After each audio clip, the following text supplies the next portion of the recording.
Assalamualaikum warahmatullahi wabarakatuh. Waalaikumsalam warahmatullahi wabarakatuh. Apa hukumnya jika membaca Al-Quran diselingi atau sambil menyaksikan nonton? Apa ini? Nonton tayangan maksudnya yang berbau ghibah. Kok bisa? Kok bisa gitu? Kan baca bukan nonton. Ya kan? Kalau nonton mungkin ada nonton Quran, kan? Lihat bacaannya bagus, Syekh Sudes atau yang orang Indonesia bagus-bagus. Kita liatin, pengen belajar. Mungkin tiba-tiba di YouTube ada iklan, pluk, lewat kan? Nah, itu mungkin terjadi. Tapi ini kan baca. Pertanyaan kan baca. Sedang baca Quran, diselingi nonton TV yang ada tayangan ghibah.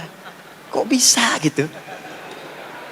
Bismillahirrahmanirrahim. Ya ayyuhalladzina amanu. Hai orang-orang beriman sampai ke la yaghtab ba'dukum ba'dha.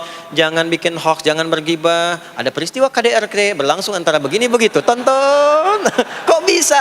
Ayat yang dibaca larangan gibah, yang ditonton peristiwa gibah. Nah, artinya apa? Artinya niatnya belum sempurna.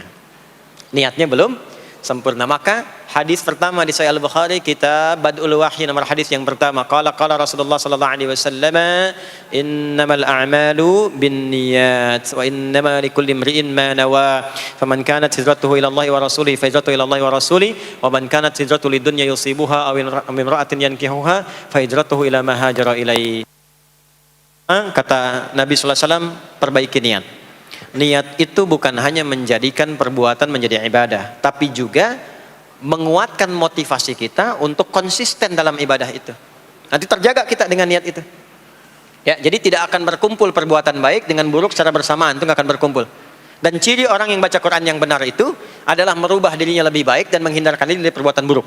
Itu ada di Quran surah ke-35 Fatir di ayat 32, paling kiri sebelah atas di mushaf. أعوذ بالله من الشيطان الرجيم بسم الله الرحمن الرحيم ثم أورثنا الكتاب الذين اصطفينا من عبادنا فمنهم ظالم لنفسه ومنهم مقتصد ومنهم سابق بالخيرات بإذن الله. Ada orang-orang yang kami wariskan Al-Quran kepadanya, jadi dia senang baca Quran.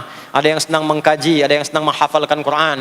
Cuma ada di antara mereka yang belum konsisten, zalimul li nafsih, kayak tadi baca sambil lihat gibah gitu kan.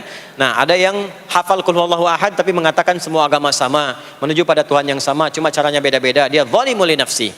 Ada muqtasid, muqtasid itu paket hemat. Berbuat maksiat tidak, tapi berbuat baik untuk orang lain belum. Cirinya apa? Penghafal Quran, baca Quran senang mojok-mojok di tiang masjid. Diminta jadi imam belum mau, itu paket hemat. Baru untuk dirinya belum bisa berbagi. Wa minhum muqtasid. Yang terakhir yang paling bagus, wa minhum sabiqum bil khairati biidznillah. Yang kalau baca Quran, Qurannya merubah dirinya. Ingat sama Allah. Jadi cirinya itu begini, kalau baca Qurannya sukses, ada getaran di hati. Iman bertambah, langsung ingat Allah. Itu ada di Quran surah ke-8 Al-Anfal ayat kedua. Innamal mu'minuna alladzina idza dzukirallahu wajilat qulubuhum wa idza tuliyat 'alaihim ayatuhu zadatuhum imana wa 'ala rabbihim yatawakkalun. Jadi kalau orang baca Quran, dengar aja iman meningkat, apalagi baca. Jadi kalau dia baca Quran, kata Quran, idealnya imannya meningkat. Saat meningkat ingat Allah. Jadi nggak mungkin saat ingat Allah nonton gibah. Ya, kecuali belum tahu hukum. Karena itu dengan pertanyaan tadi saya memahaminya sebagai hidayah Allah yang dititipkan lewat pertanyaan tadi. Alhamdulillah bertanya sehingga ada solusi. Ya, dari belum tahu menjadi tahu. Maka tinggalkan itu supaya tidak berkumpul saat bersamaan. Saya ajarkan nih doa yang menjadikan kita bisa cepat meninggalkan maksiat. Ya, doa yang kalau kita terfikir atau apa, cepat kita langsung bisa meninggalkan itu, langsung menuju pada kebaikan. Ya. Allahumma, Bismillahirrahmanirrahim. Allahumma paksain. Ya, ayo rekam, paksain.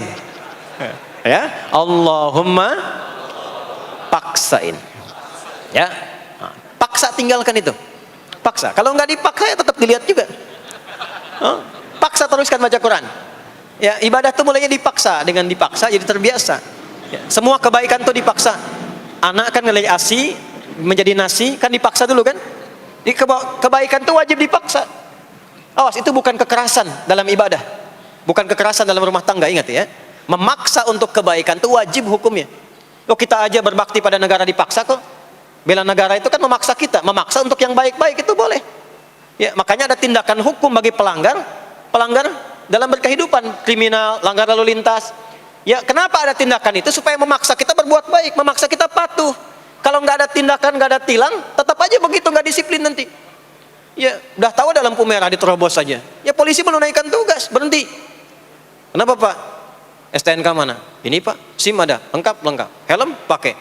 Tahu ada lampu merah? Tahu Pak. Kenapa dia lewat saja? Saya nggak tahu ada Bapak.